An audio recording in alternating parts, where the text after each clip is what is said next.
G'day, Starcraft fans. Welcome back to WCS Summer. I am Maynard, and casting for the first time with me is Fear Dragon. It's been how many years that we've just been waiting for this now? It's actually only been Too like many. 2 years. Too many Too years. many. Literally Too many. 2 years. There it is. We're going to be casting this series coming up. It is our PvZ series between Elazer and HellraiseR. That's going to be a bit of a tongue twister, but I'm sure we'll manage. We're professionals. Battle of the Azers. Sure.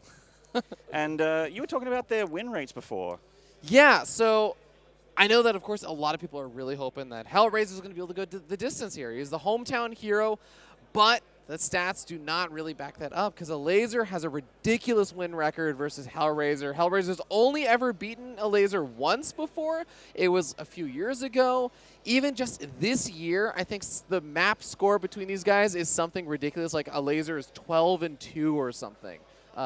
In total series score across their career, he's 12-1. This is a really, really uphill battle historically for HellraiseR. Yeah, it certainly is. Going to have to get some of that energy from the crowd to be able to roll through this guy. I mean, if Elazer plays anything like he has been in practice, and as mentioned, it has been pretty clean lately, he will be sitting pretty. But of course, you know, there's a lot of talk around PvZ right now. There's potentially a patch that's going to try and help that in the Zerg's favor at the moment with the Warp Prism being looked at, Strategic Recall being looked at, etc., etc. But there are so many Immortal all-ins, there are so many charged all-ins that look very similar to each other, that are hard to scout, and maybe HellraiseR can use one of those strategies to try and clinch a win against Elazer. But it feels like since spring especially, the Zergs have actually been specifically practicing against this build because of how, well, these builds, plural, considering how many of them there are. I'm glad you brought that up because I feel like one of the other things that we've seen more Zerg players go for, including actually, funny enough, Serral, but more importantly, Elazer, who I feel like has really, really been known for this, is the Zerg all-ins, the Nidus Worm plays, the big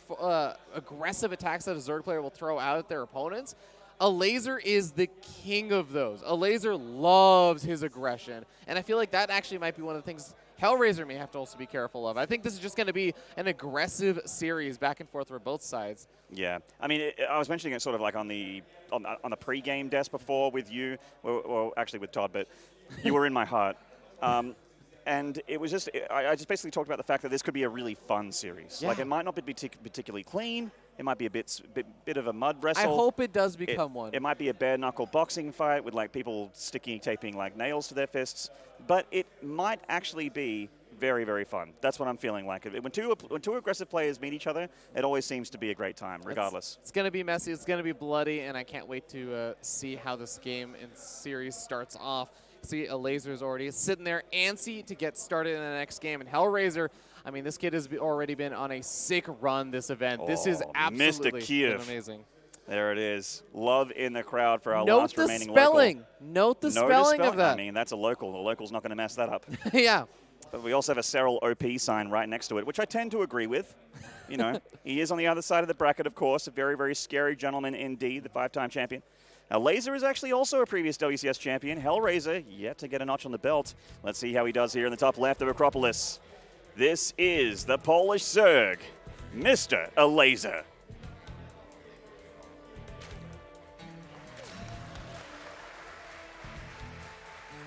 And in the bottom right, we have our red Protoss player, the hometown hero, here from the Ukraine. He is Team Clash's HellraiseR. Nearly. We're getting better at that. Almost. We're getting better. It's my first cast for the day, so I'm not warmed up yet. Yeah, but the build is, Alex always delays the second intro by about 20 seconds. For those who don't know, here at the venue, we do actually have the Ukrainian casters out on the stage. So. Yep, Russian audio out there in the crowd. Ukrainians and Russians casting for us. Demago was up there as well. One of my favorite Zergs from Wings of Liberty. Looking very good in that suit. He is looking. Yeah, you know what? If I need anyone assassinated, he's the first person I'll call. Elazer saying the cast is a little bit loud for him. So. Okay. Can I get a moment?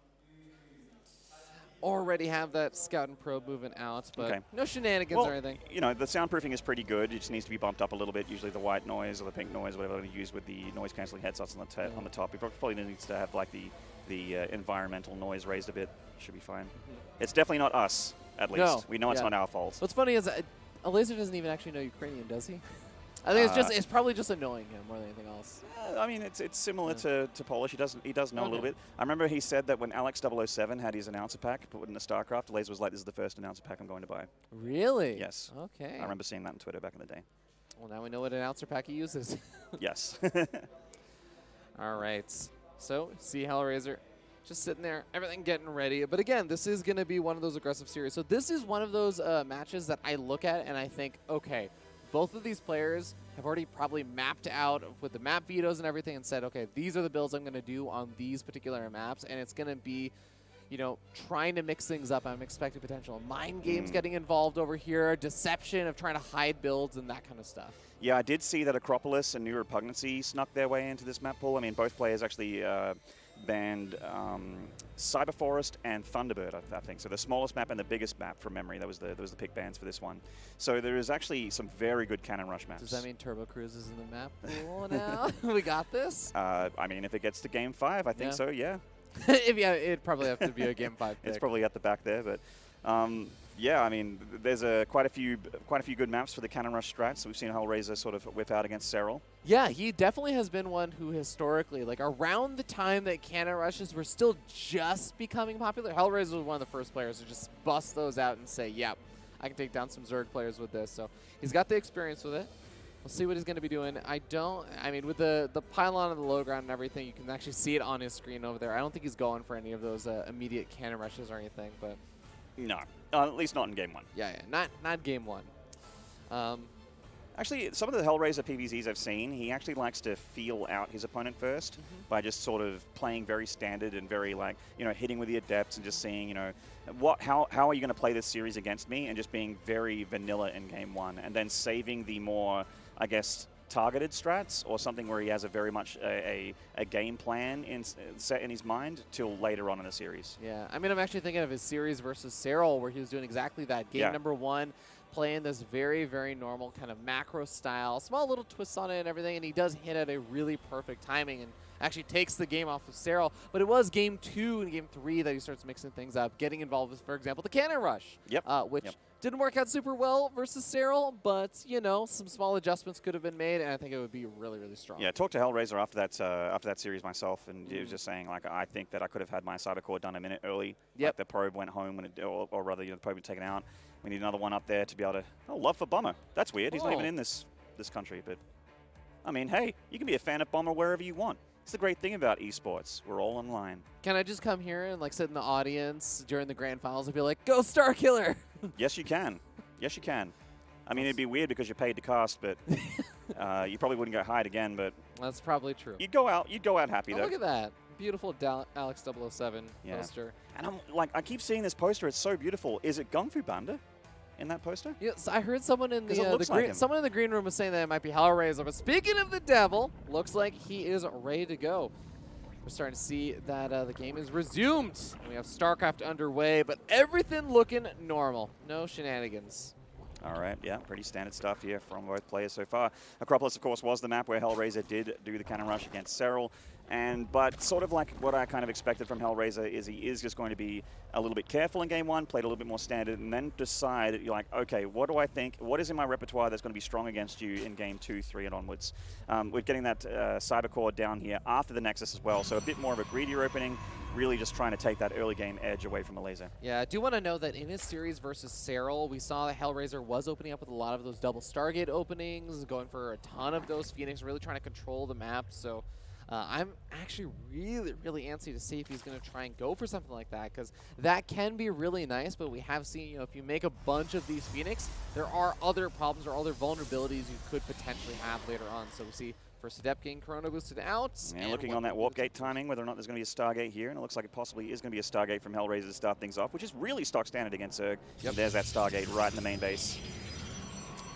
So Elazer, of course, is just going to be darting around the map with the Zerglings, and the Overlords are going to be the main way that he tries to get a scout out on that, whether it just be the Phoenix killing those. But I want to actually know, this is something that more and more Zerg players started to do for a while, but there are, I think, a few players that we've seen, especially today and yesterday, that haven't been doing this, which is only sending a single Overlord to actually go scout. A lot of Zerg players love sending the 2 Overlords. Elazer just leaving one out on the map, and I feel like it was an adjustment from that Stargate period where every Protoss player, every game was opening Stargate. Everyone, everywhere in the history of games forever. Yes, it was all about Stargate and PvZ. It's just wonderful that there's been some changes, that the Robo is a little bit stronger. I mean, Zergs will probably argue that they don't don't want the Robo to be as strong as it is right now on the Robotech path. But, you know, there are a lot of options in the early game for Protoss. It was certainly all about the Stargate back in the day. Adept Shade just scouting in here, not going to commit to any drone damage or anything like that. It's going to rely on the Oracles to do that, probably in tandem with the Adepts later, as it generally, you know, you have like a 2 Adept follow-up. But he actually went for Stalker next here, so really trying to make sure that the Overlord stays away from his main. Yeah, what's actually kind of funny is that after that Oracle finishes, if he uses the Stalker, he can actually push back that Overlord a good bit, and he starts up, that's exactly what I was going to say, he's going to start up more Oracles over here, and that means that there's not going to be the normal Phoenix that just immediately pushes back the Overlords. You see one Spore Caller getting started over in the main base, but Spore Caller in the third base is a little bit late. The Queens are going to hold down the line at the natural, but even just a few drones over here are potentially going to be vulnerable. Yeah, I mean, even just forcing his Spore Crawl is a little bit of damage here. The Evo Chamber has quite a bit more minerals and quite a bit more hit points on it, but it's cute. Yeah, you get your money back, and that's fine. So it doesn't lose the drone in the end. Loses a few minerals, not the biggest of deals. We do see the Robo follow-up here from HellraiseR, so not going to be a massive commitment into Stargate, at least, you know, not just yet. Going to go into Robotech, and that usually means that we're going to be seeing something a little bit different coming up. And he is still mining gas, so it's not like a Marjorie or anything like that, which is something that has followed up this sort of opening, but it's looking still just so standard from HellraiseR.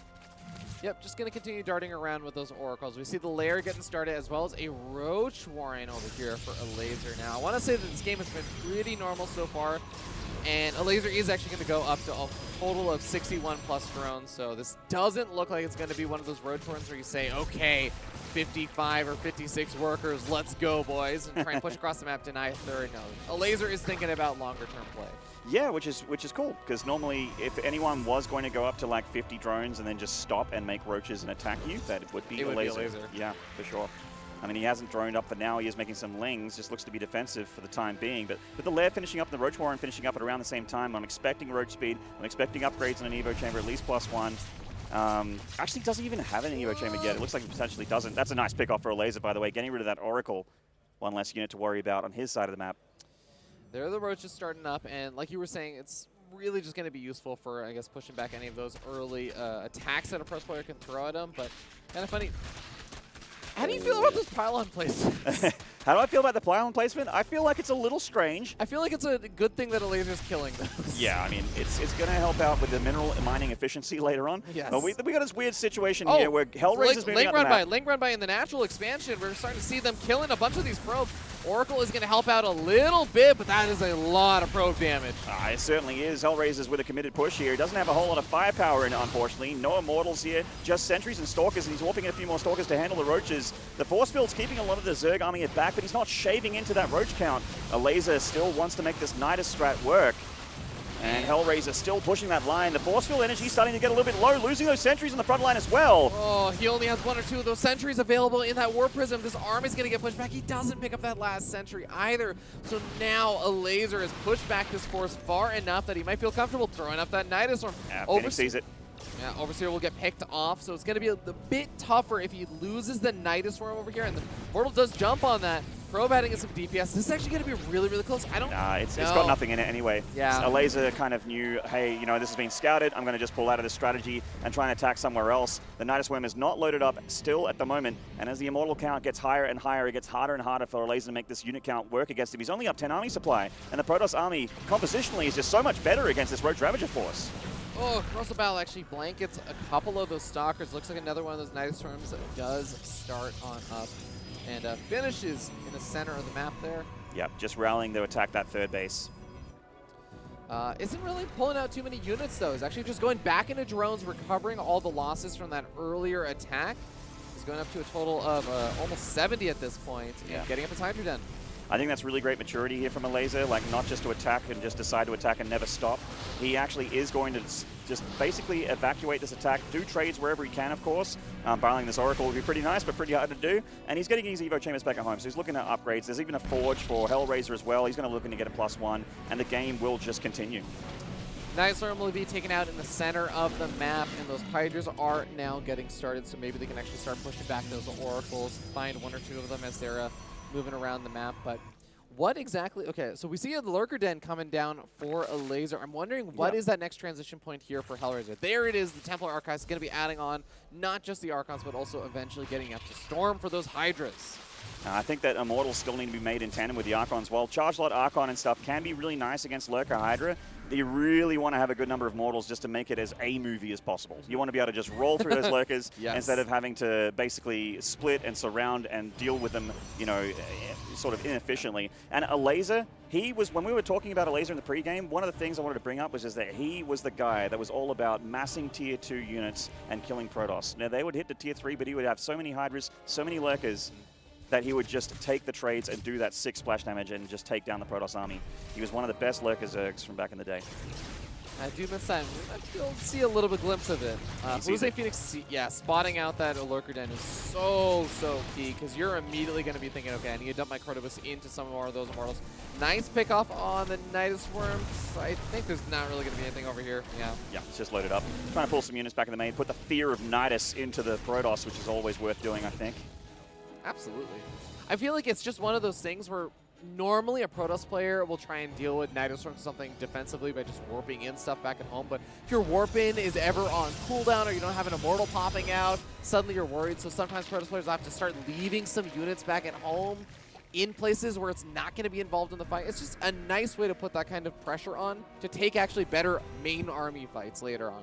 Now, there's still single robo production here for HellraizeR, so he doesn't have an intense amount of Immortals. Ooh, just loses that Oracle, so no tags. Keep in mind that he needs detection to really deal with these lurkers, and he doesn't have a whole lot because he's primarily making Immortals. He's just got one Observer, that's it. And without the Oracle, he can't tag them either, so this is going to be a little bit hard. And he has that Overseer with this army as well. If Elazer can pick off that Observer, it's going to get really rough for HellraizeR. Yeah, I mean, the saving grace over here is that the Overseer is so low on hit points, but this surround is going to be so brutal. The Force Fields come down on the north side. A lot of those Hydras getting kind of clumped up over on that wall. A little stuck here on the ramp, a little behind there. Not too many lurkers as well. They eat some really bad weather there from HellraizeR. The north side, Elazer is starting to break on through. The lurkers are out of range of some of the infrastructure of the Protoss, but he certainly can collapse on those charge lots if they attack in. HellraizeR splitting up his army beautifully here, dealing with the Zerg on 2 fronts, starting to cut into the lurker count as well. Nice cleanup from HellraizeR on the north side of this third.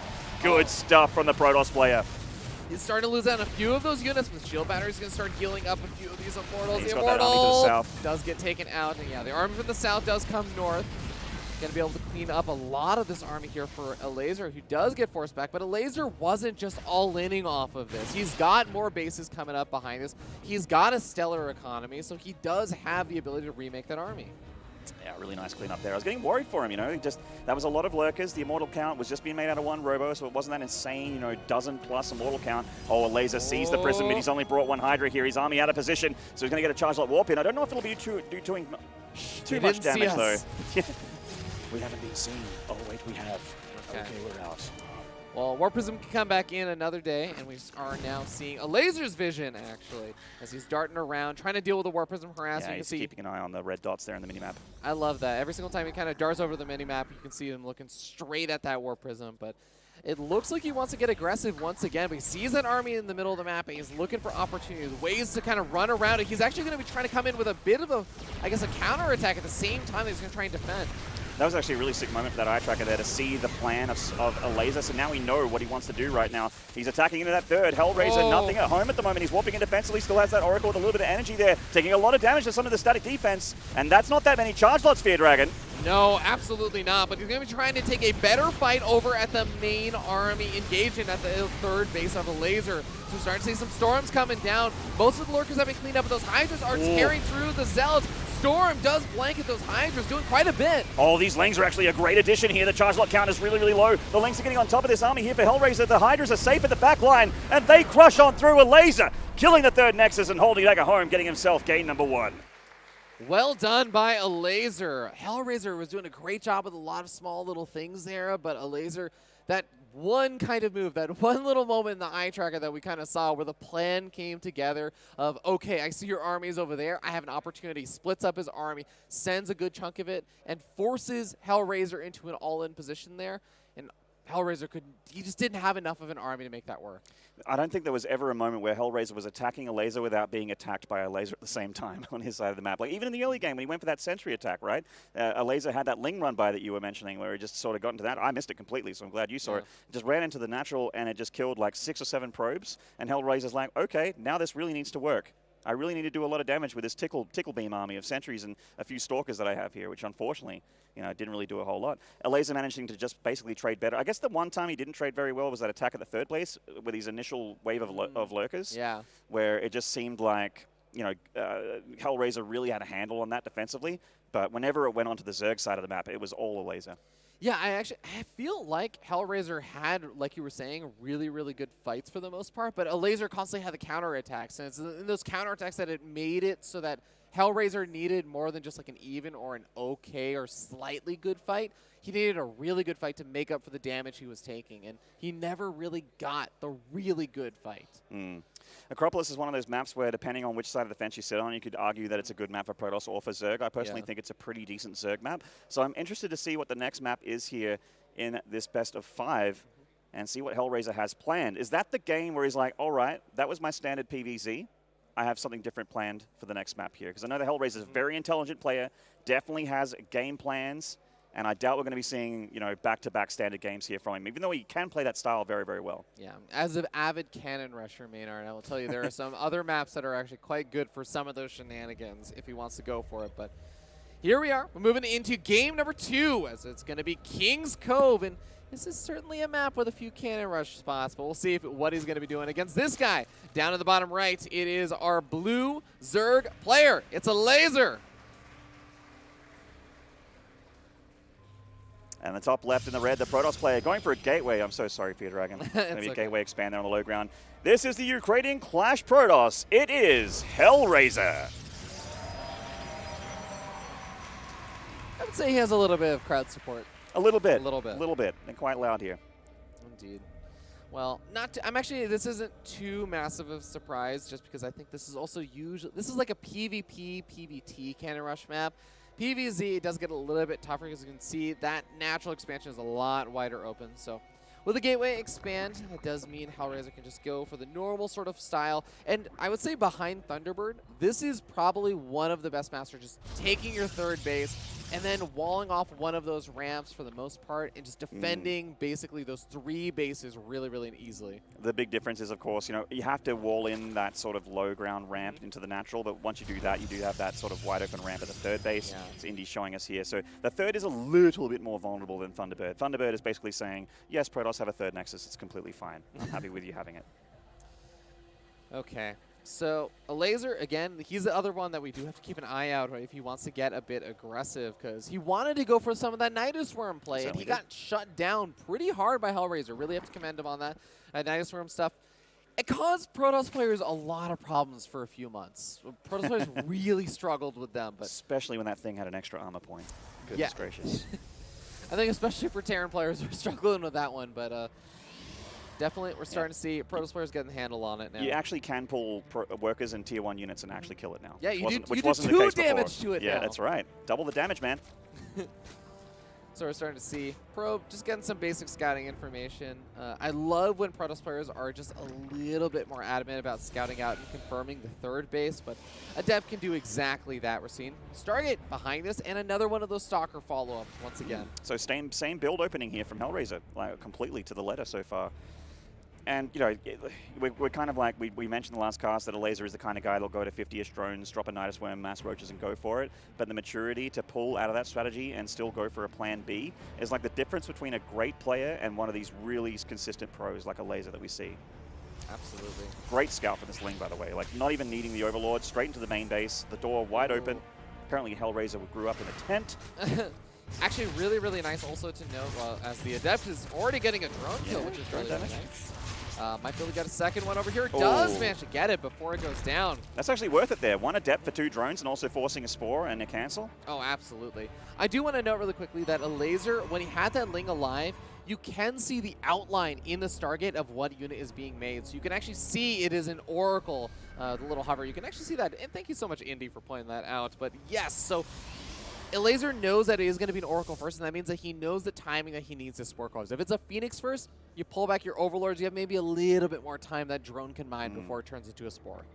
Yeah, certainly. And we did have the Phoenix last time, so this is starting to change up slightly more here for HellraiseR, the double Oracle opening. And I wonder what the follow-up is going to be as we have this first Oracle rolling into that third base. Lava is definitely a good target here if you don't see any drones. Of course, drones are Tier 1 targets.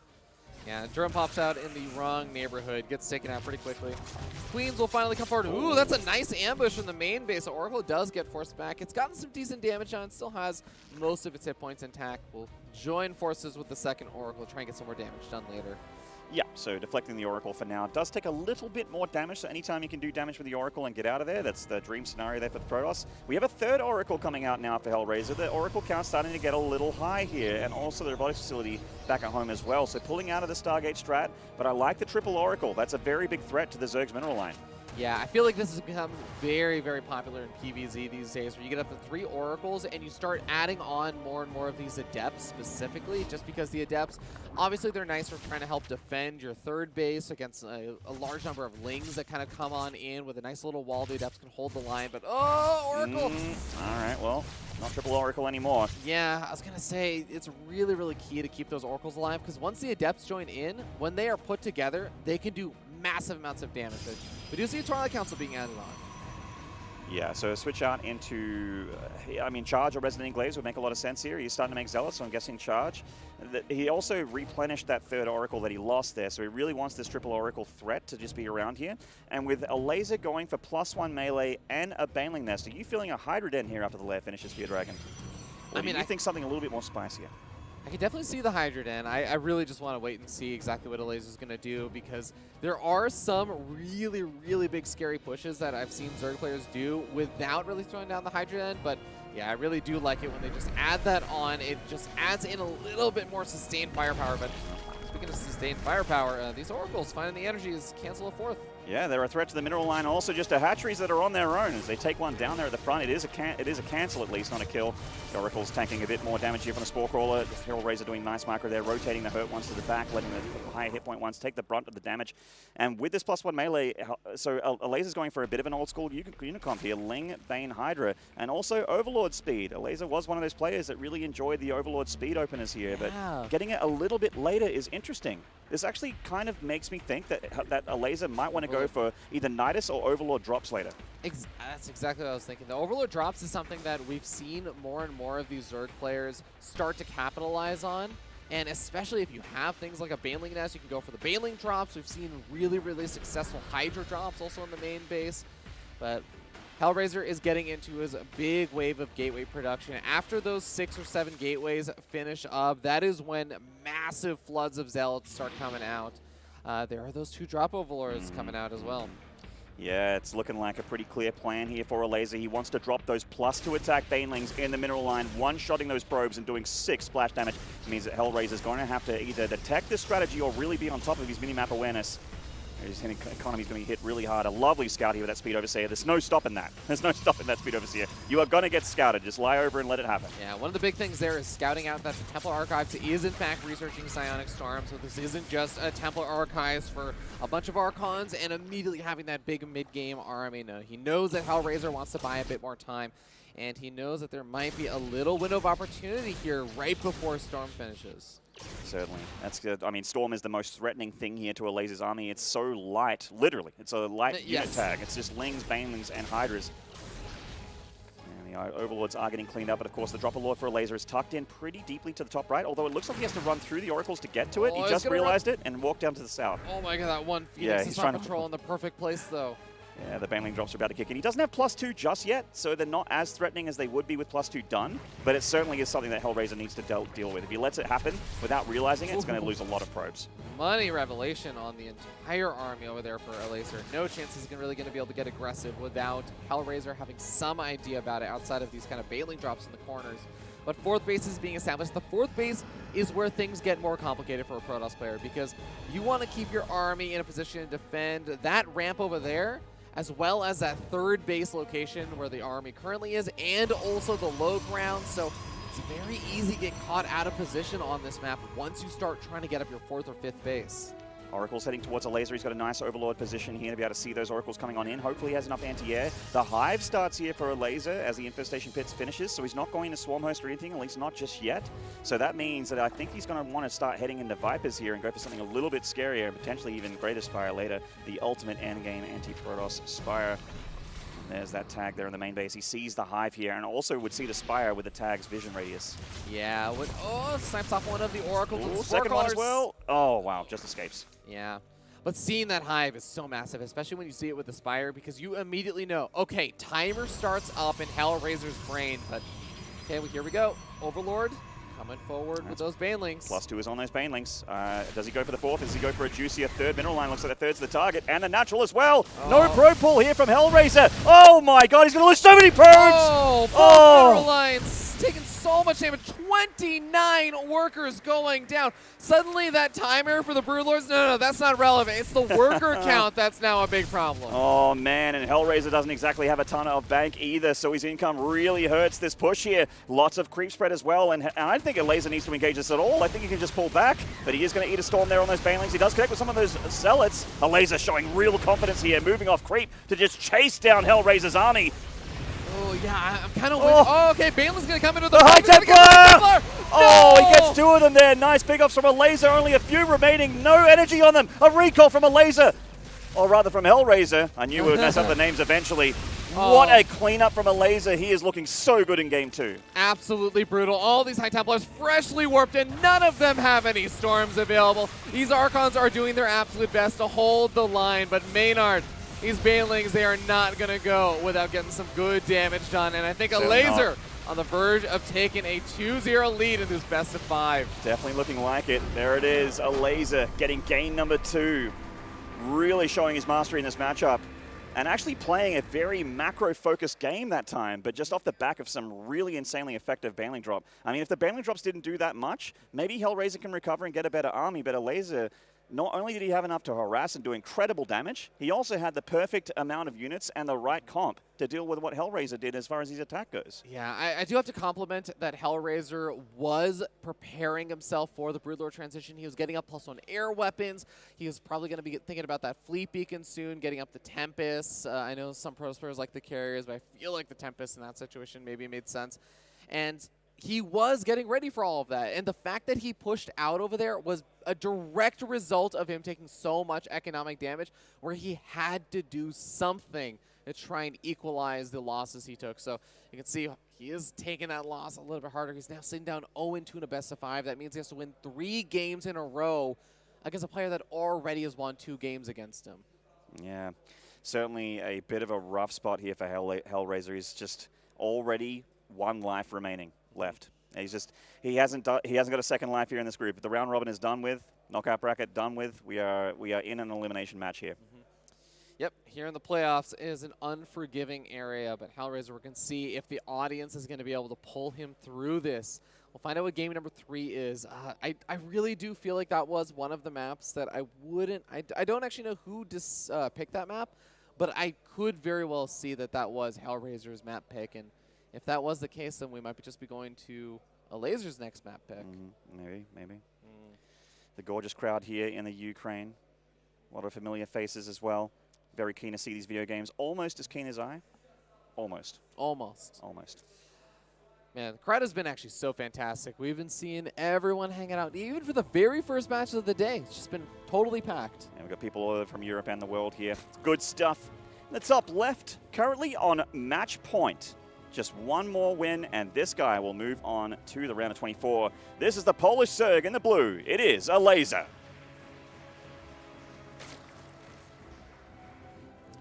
And down in the bottom right-hand corner of the map, we have the red Protoss player.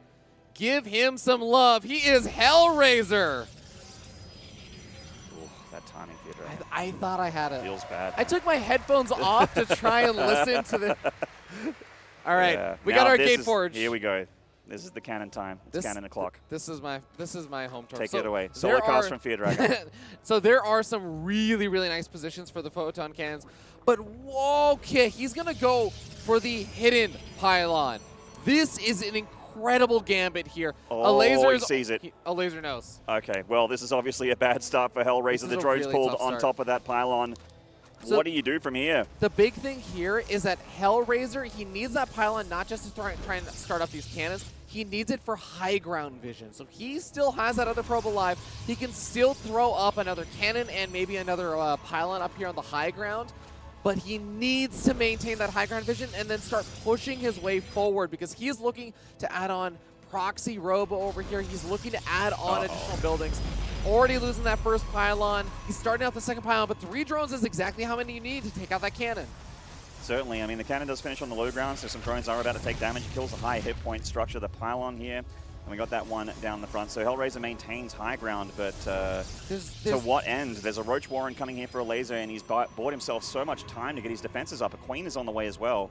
Exactly. This is one of the big things about these cannon rushes is that this is all mapped out to try and hit the Zerg player so that they can't cut too many corners. But because of how much time, like you were saying, that Elazer has bought himself, that time is going to allow him to cut a lot of those corners and get further ahead. And he's going to have a good, solid drone count without really having to worry about the drones really being in danger.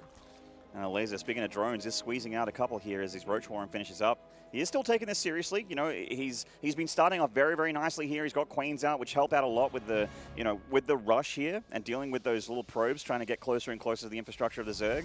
The robotics facility is the spine of this push. If that gets ripped out, then the body will fall limp. And that robotics tech really needs to be dealt with here by Elazer. Of course, the Immortal and the Warp Prism is what Elazer is going to stop from happening, or at least attempt to. Well, if you missed 2018 WCS Valencia and you don't know how this works, it's all about Immortals, shield batteries, and eventually getting up potentially a Warp Prism if you find an opportunity to for a little bit of extra micro potential. But these 2 lanes are going to be annoying. They're going to force 150 mineral investment back at home. That's 1.5 less shield batteries on this side of the map, and maybe even delaying an Immortal or so. Adept gets picked off. That every one of these units counts, Maynard. And these vials are something that HellraiseR absolutely can't really deal with. He's got his shield batteries juicing up the damaged structures here, and then Immortal, of course, will take some more hit points from that shield battery, but the cannons will just constantly be biled here by Elazer. That is certainly the plan. Only just 2 Ravages for the time being. Definitely doesn't want to lose any units. Likewise for HellraiseR. Almost more important for HellraiseR to not lose at anything at all. Yeah, specifically those Ravagers and the Queens are going to be the big units that Elazer wants to keep alive, because if you can build yourself up to 6 Ravagers, boom, those corrosive vials, as long as you can time them all out quick enough, you can actually start taking out those photon cannons. But these Queens, they're going to have the chance to use energy. Nice transfuses. The last second keeps all these Queens alive. And he's also doing a good job keeping the Ravagers alive. Whoops. Oh, so there are 2 ways you can do these cannon rushes. You either go after drones or you go after the hatchery. And it looks like HellraiseR is going to go straight after that hatchery, trying to take a lead that way.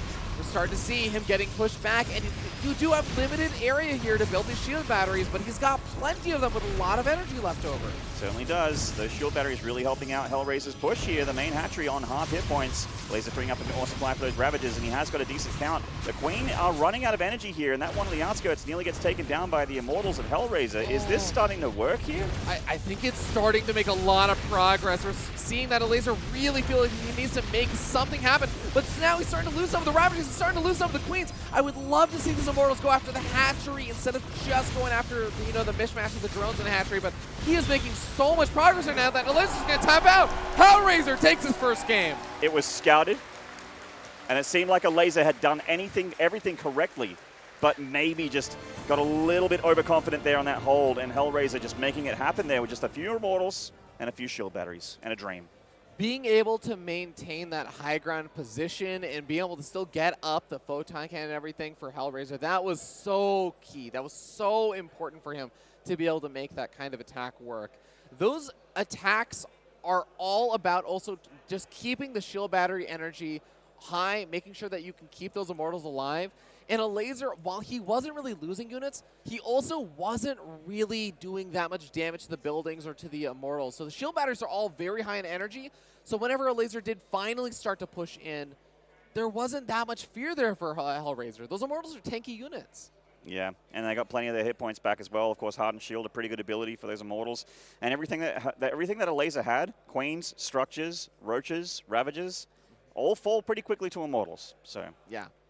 Got the job done there. Well, Elazer was sitting there holding his head a few seconds ago.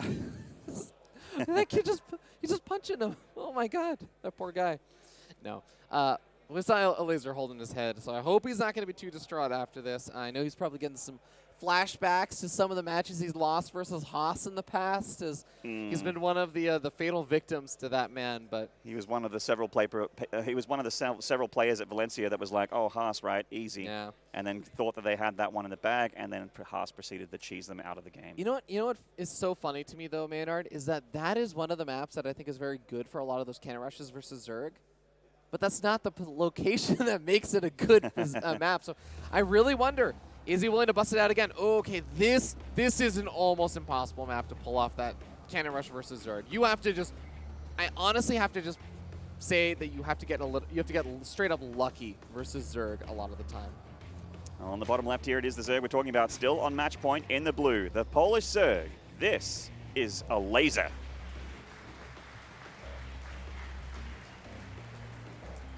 And up here in the top right-hand corner of the map, the red Protoss player was able to take his first game. Can he take another 2? He is HellraiseR. Well timed. You did it. We finally got there. We got there. 4 games in. So Gateway expand here for HellraiseR. And have a look-see with the probe. And Turbo Cruise is one of those maps we really haven't seen a whole lot of in this tournament, getting vetoed quite a bit. And the okay, Forge next here from HellraiseR. So this is what I call the in control cannon rush because it's the gate Forge. So right the funny on the thing Overlord, is, though. Yeah, so the funny thing is you don't know as a laser whether or not this is truly a cannon rush. But once you see the second pylon, you're like, okay, maybe. Once you see the third one, you're like, oh, all right, got to handle this. Yeah. Well, Elazer might actually just give up the natural and expand elsewhere, because the probe is sort of stuck in at the moment, and with that 3 pylon wall, the drones are not going to drill through it. He's just doing a bit of chip damage here with these drones, but there is no way in there. As HellraiseR going to leave the door open, he is happy to get the cancel there in the hatchery as Elazer goes for the third base location instead, takes his second gas, and with the spawning pool finishing up, I'm expecting a Roach Warren follow-up. Yeah, this is a far less committed style of the cannon rush because you do go for that gateway before the Forge. You're really looking to transition out and start getting up the rest of your tech path. But we still don't see that Nexus coming up for HellraiseR. We can start to see some of those minerals building up to almost 300. Once that Cybernetics core finishes, that is around the time that we'll see whether or not he really wants to commit a whole lot more. Yeah, just finding the gas that he needs here to make the Roaches work. It's halfway done here, the Roach Warren. It's pretty scary one base tech for the Zerg. Well, actually, he has a second base finishing up there at the third base location. And he sees that the Protoss is just happy with the start, getting that Nexus on location. Cybercore is up, and the Stargate is going to be the follow-up here for HellraiseR. So, I mean, it's a great little bit of damage. You slow down the economy of the Zerg quite a bit. And normally a Zerg wants to get a third hatchery around now, and he's just barely got 2. Yeah, I mean, it's even some of the small things, right? Because a laser has to transfer. Normally, you're transferring a bunch of your workers over to your natural, or you're slowly starting to saturate that. You have to wait until you kill off that photon cannon, so you can use the Queen for the high ground and start chipping away at it. Some Roaches are going to be coming out, though. There's units that the laser doesn't want to make right now. It's all these small little things that do add up. Indeed, indeed. Hatchery finishes up here for Elazer. And it's just a little bit tougher to defend that hatchery until the creep spread gets out there. But of course, the most important thing is that the hatchery exists, that he has that extra supply from it, and that it's getting mined from as well.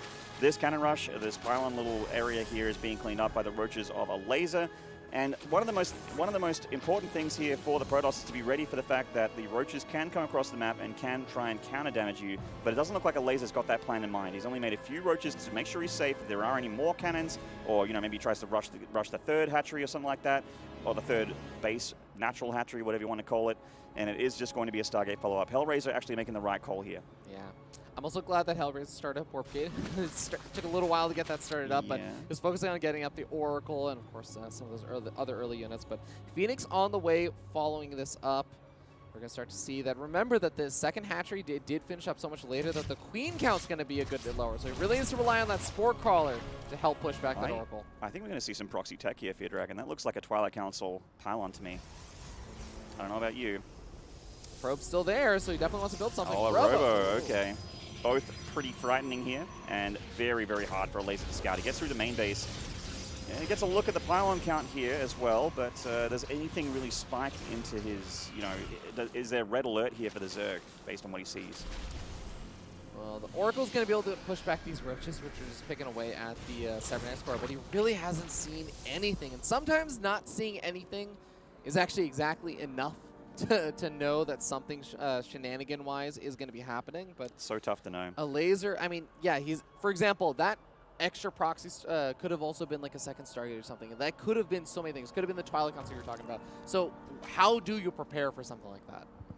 Well, I mean, Elazer is setting out those roaches to the corners of the map, kind of, to see what's up. So maybe he feels like this doesn't seem correct based on what he's seen.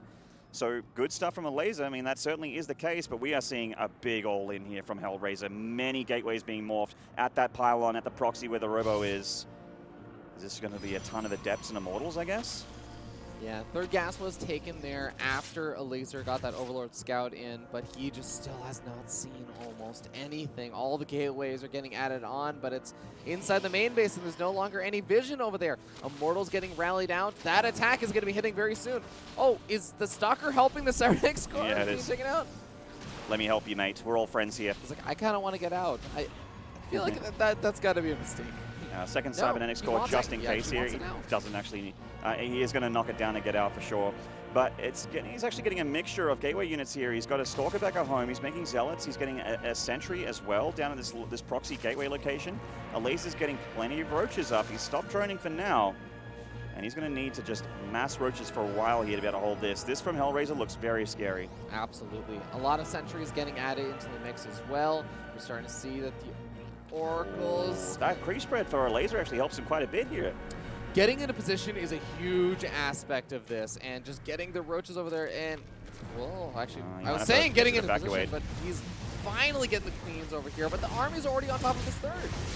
Certainly is. It's right here on the third base. Those Immortals are in this army as well. It's not just the sentries on their own. Stasis catching some of those drones as well. They got pulled to try and get into the action here. There's Roaches and Ravagers from Elazer. A decent army supply here for the Zerg as well. If he can get on top of that Prism, this shuts it way down. HellraiseR pulling back, trying to keep that Prism alive. He loses the Immortal. He loses one of the Immortals. That's critical. GG. Man. That looks so strong from HellraiseR, but Elazer just seemed to have the reads. He made units at the right time and just pushed it back easy peasy. That warp-in round getting canceled was massive because if those Zealots come out, suddenly there's a frontline buffer. The Queens can't just get in close enough to do that. The Warp Prism can then, Mike is not busy trying to move around, go out of warp-in mode. It can pick up the Immortal, so that survives. Everything looks different if those Biles don't force that Warp Prism to cancel. Yeah, that warp-in would have been absolutely... I completely agree with you there, man. Wow, that was a bit of an action-packed series. Certainly some aggression from both sides of the map there, but in the end, Elazer still stands, and young Bob there and HellraiseR will have to try again next season. The poor guy has been defeated, and Elazer will move on. I'm not too sure what the bracket is. Who does Elazer meet next? Do you know? That's a good question. Maybe you can actually to look that up. But yeah, HellraiseR definitely shouldn't feel too bad as he had a fantastic run through this tournament, knocked out some stellar players, and can proudly look forward to his next event. But as we said, Elazer's going to be moving on. Do we know who's going to be facing off next? Not just yet, actually. Okay. Yeah. Well, we'll eventually find that out. But ladies and gentlemen, we're going to have more StarCraft action coming our way soon. And Maynard, I'm really, really excited for hearing from Elazer about that series. So I believe that Sue is on the stage with HellraiseR, or sorry, with Elazer right now. All right, Ravi, I am here with Elazer, not HellraiseR. Congratulations, you're moving forward to that round of 16, and it was a really strong start for you, and it was against an opponent who's been actually looking really, really good lately. So overall, how did you feel the series went for you? I mean, obviously it went well, I won, but well, HellraiseR is one of the opponents that are, I guess, under the radar, because obviously we have Showtime in Europe, and if not Showtime, then we have Pity Drogo, we have Hearthstone, but HellraiseR is right below, like right there, and getting into this like second tier, and I think, you know, he's young, so obviously he's getting better all the time, so those type of opponents are very scary, but I think he maybe didn't.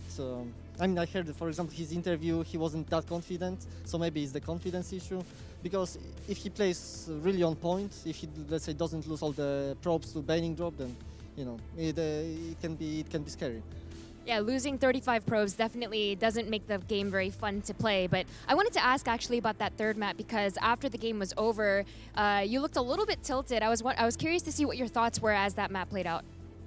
I mean, my reaction was terrible. Like, the thing about, I'm not gonna go into like the deal because Cannon Rush is extremely complicated. Like to deal with it, it's not just, you know, building cannons. I'm gonna kill the cannons, I'm gonna win. It's actually one of the most complicated strategies to deal with, and you know, my reaction was just bad because I didn't expect this variation. Like usually they cannon rush your natural, and then you sacrifice your natural, and then I know how to play this. But here, I feel like his cannon rush was just actually just bad, you know. But my reaction was wrong, so my fault, absolutely. And then headed into that fourth map, he came in with another cannon rush. Did that catch you off guard at all? Did you sort of expect it? Well, I thought that, you know, he lost the first 2 games in macro, so he won with cannon rush, so I thought, yeah, he's gonna continue probably. And I know cannon rush is one of his like specialties, so he knows how to do it. So I was like, yeah, maybe he will do it, you know, 3 times in a row from now. I was a bit scared, but I knew that first game, the first cannon rush game that I lost was like really big mistake on my part. I shouldn't ever pull the drones to the pylons, like it's useless. So if I don't do that, then I'm in way better spot, and I thought I can deal with the cannons maybe. Well, luckily, as you said, you now win 3-1, and now you're moving forward, and it's going to be not a Protoss, it's going to be a Zerg player in TLO. Now, I was looking at your head-to-head score against TLO, and it's actually really favorable for you, and the last time you guys played was WCS Spring in the group stage 3, and you took them down 2-0, so do you think this time around as well, it's going to be a good result? I'm hoping so. I think I'm definitely favored, but TLO is, ZVZ versus TLO is, a bit tricky. He can like 300 before pull or something. I don't know. I can get tricked for sure. But other than that, I'm happy I'm not facing Protoss. And last time we played, it was quite comfortable games for me. And this time, even though he had good results versus Nib and Future, I saw the games and it was, tricky, very tricky. It wasn't exactly, top tier performance. it was just really tricky game. So I'm not that scared, and I know how he plays. So yeah. So we'll see if this time around it's also a comfortable series for you. But for now, congratulations once again on making it to that round of 16. Back to you guys at the desk.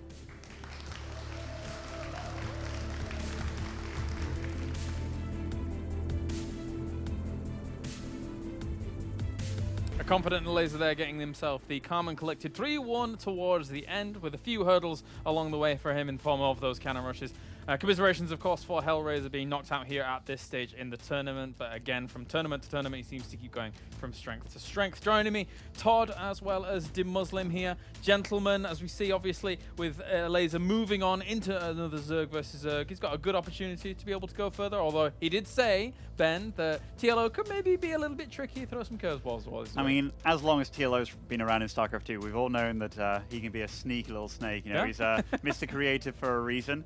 And Elazer definitely is the favorite. Like, going into this tournament, I've always felt that TLO didn't really stand a chance against the players that he was playing, but he's absolutely proved me wrong. And, he's got no pressure on his shoulders. He's already done way better than anybody expected him to do. And I think, looking at it, that's a scary TLO to go up against, because he can throw anything at you now. And just focusing on the previous series here for a moment as well, of course, HellraiseR brought out some interesting strats, Todd, when it came to that kind of cannon rush for the Immortals in the main base. And that was obviously the one map that he did win out on. Yeah, it was nice to see, very different stuff from him. Like I said many times before here already in this tournament, when we see a new player kind of rising to prominence and showing good things, it's usually off the back of, some pretty cheesy strats, a lot of all-ins, especially when they play Protosses, but not really from HellraiseR, I feel, this tournament. He showed that he can play longer games, that he can play many different styles and different openers, and he can do them very well. So even though, he goes out here and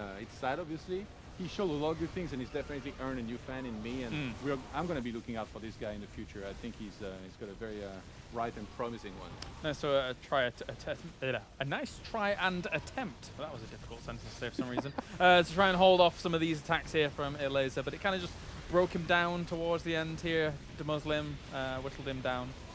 I think one thing that really shines through for me about HellraiseR, like I know Todd said he wasn't like that cheesy, and it's hard to say that when he's like pulling out these crazy cannon rushes and stuff, but he's actually like a very well-rounded Protoss. Yeah. Like, he can do the scary stuff that everybody's scared of, but he can also play like a pretty darn solid macro game. And I mean, he ended up holding off this push to some extent.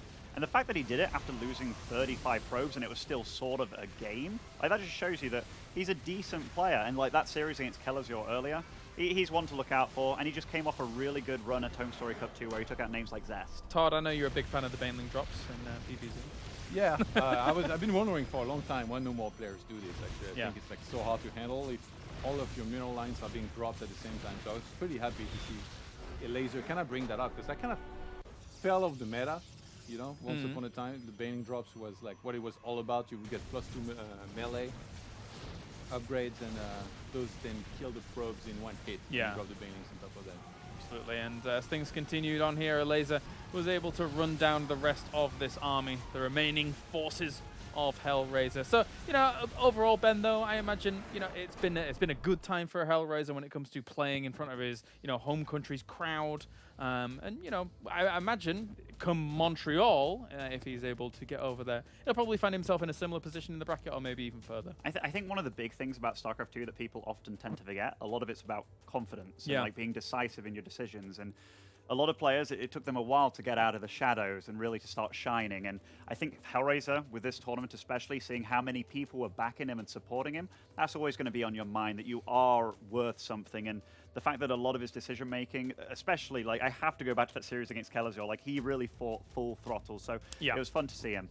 And of course, we had other games going on whilst that one was on the way there for the round of 24 too. Todd, you had Neeb versus Clem, which I think just Sham even, sorry. Yeah. And yeah, it's been a crazy series actually, which just concluded. But I'll go map by map. In game number 1, Sham tried to play a longer game, go into Broodlords and stuff, and Neeb was like, no, I'm gonna go into Carriers and show you why this is a really bad idea. I completely shut him down, and then the moment he started getting Carriers, he attacked everything and killed him. Game 2, we saw Neeb actually getting Nidust, holding on really easily. Game 3, Cham Link flooded and Hatchery in the wall and won a pretty quick one. So basically after game 1, we were all done with the macro for some time. But then this leads into game number 4 here, where Neeb has established himself and like in a really good position. Somehow he lets the Phoenix back at home. I was wondering if this was a real move out, if he wanted to attack or not, but he's gonna hit a pre-Broodlord timing and attack in basically every single base simultaneously here. So we got the Warping in the main, Charge Lords ready here, another Prism here, like he's everywhere. That was really weird actually. He stormed his own Immortals. I was like, Want to give his opponent a chance. Yeah, is this the version of like dancing, or like you storm your own army and you're like, well, I'm still winning anyway? And like these Zealots, they were just everywhere. He even got the Greater Spire. Oh, there, wow. And, yeah, just Cham kind of fell apart from there. It just feels like he wasn't ready for this attack, which is, I mean, like I said, like I saw this move out from Neeb. I was like, is he serious? Is he actually going to step on creep and engage? Yeah, he was dead serious. And he killed everything. Created so many threats everywhere. By the way, guys, I just got a really big surprise result come in. Scoop. Clem just 3-0'd you Thermal, which I think is like a super darn good result for Clem. And I think, like, you know, that's new blood in the scene that's really shining, and that's a new Terran taking on one of the old dogs in the Terran scene. So yeah, super impressive results by Clem there. Oh, and that is our round of 16 fully confirmed and good to go, as you can see here. And we had a few other results kind of come in whilst the things were going on. Of course, Scarlet 3-1 against Shadowne down towards the bottom there. Denver will join against Serral down towards the bottom. Clem has played so many TVTs this tournament. He beat Ziggy and Soul in the group stage, and then he lost to Future, and now he won against Futhermal. And now apparently only an an A Terran. Only NA Terrans can stop Clem at this point. So far. He's going to play Time. Is that going to shut him down, or what do you... That's another test, right? Like, when I saw Uthermal against him, like, honestly, I did put Uthermal as a pretty big favorite against Clem, but this is a wild result, and who can stop Clem at this point when it comes to TVT? Apparently it's only Future, but Time's another beast, and I'm also really impressed by Denver taking out DNS 3-1. Like, Denver couldn't come to last WCS Spring because he had an allergy of some sort that was going around at the time, like couldn't actually travel here, but now he's putting up a damn good performance. And before that, he beat Braddock, Probe, and Iasonu. So it's a hell of a run from Denver. Yeah, super good play. France is back. There you go. Is Clem actually, because of course we had Goblin in WCS Spring as our young gun trying to get far in the bracket. Passing on the baton, one might say. Yeah, not too bad. So it's an exciting prospect. I think there is a potential he could take Time all the way, if not, you know, defeat him. I mean, even if you said there was a favorite, if you put it at like 60-40, like either way, it's still a very doable match for Clem, and that's so like interesting to see. He's also a teammate of Goblin, by the way, so they really are passing on the baton from one to the other. Very. That's quite a few French flags in the round of 16. I like that. It's been a while. It has been a while. Really, like France used to be one of the countries like where in this tournaments, you know, in Europe, outside of Korea, we had guys like Stefano, Lilbo, Marine Lord performing very well for a long time. So it's really nice to see now we've got Denver, T. Drogo, and Clem, all three in the round of 16. Let's go, boys.